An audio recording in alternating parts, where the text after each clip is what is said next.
जोपर्यंत मागील बिलामधील 70% रक्कम मिळत नाही तोपर्यंत महानगरपालिकेच्या टेंडर प्रक्रियेत सहभाग न घेण्याचा निर्णय सोलापूर महानगरपालिका कॉन्ट्रॅक्टर असोसिएशनने घेतला आहे।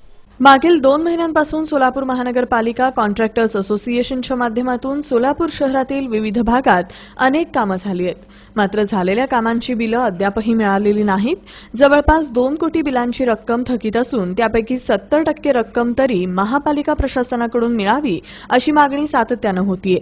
पण पालिका पदाधिकारी आणि प्रशासन प्रमुख योग्य तोडगा काढत नाहीत। थकीत बिलापोटी अनेक वेळा पालिका पदाधिकारी आणि प्रशासनास विनंती करून देखील दखल घेत नाहीत। म्हणून कॉन्ट्रॅक्टर्स असोसिएशनने सोलापूर महानगरपालिकेच्या टेंडर प्रक्रियेत सहभाग न घेण्याचा आणि चालू काम बंद करण्याचा निर्णय घेतला असल्याची माहिती कॉन्ट्रॅक्टर्स असोसिएशनचे अध्यक्ष सूर्यकांत भोसले यांनी इन सोलापूर न्यूजशी बोलताना दिली। पैसेच नाहीत तर तुम्ही बजेट कसं उपलब्ध केलं हा एक मोठा प्रश्न आहे। गहन तो का माझ्या बुद्धीच्या पलीकडचा आहे त्याच्याबद्दल न बोलणं बरं आहे। पण महापालिकेचं कॉन्ट्रॅक्टर असोसिएशन कुठल्याही ह्यापुढे सहकार्य करणार नाही।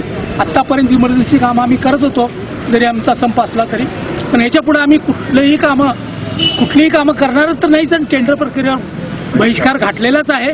ह्याच्या पुढचं जे आमचं आंदोलन असेल टेंडर यांना काढूच देणार नाहीत। मुळात प्रश्न तिथंच मिटवणार आहे। टेंडर्स काढू देणार नाही। तुमच्याकडे पैसे नाही तर टेंडर काढताच कशाला। या प्रसंगी सूर्यकांत महिंद्रकर, अंबादास शिंदे, सुनील दुधगुंडी, विनोद बोरकर, राजेंद्र पवार, धनंजय बनसोडे, सैफू मनियार आदींसह कॉन्ट्रॅक्टर्स असोसिएशनचे पदाधिकारी सदस्य उपस्थित होते।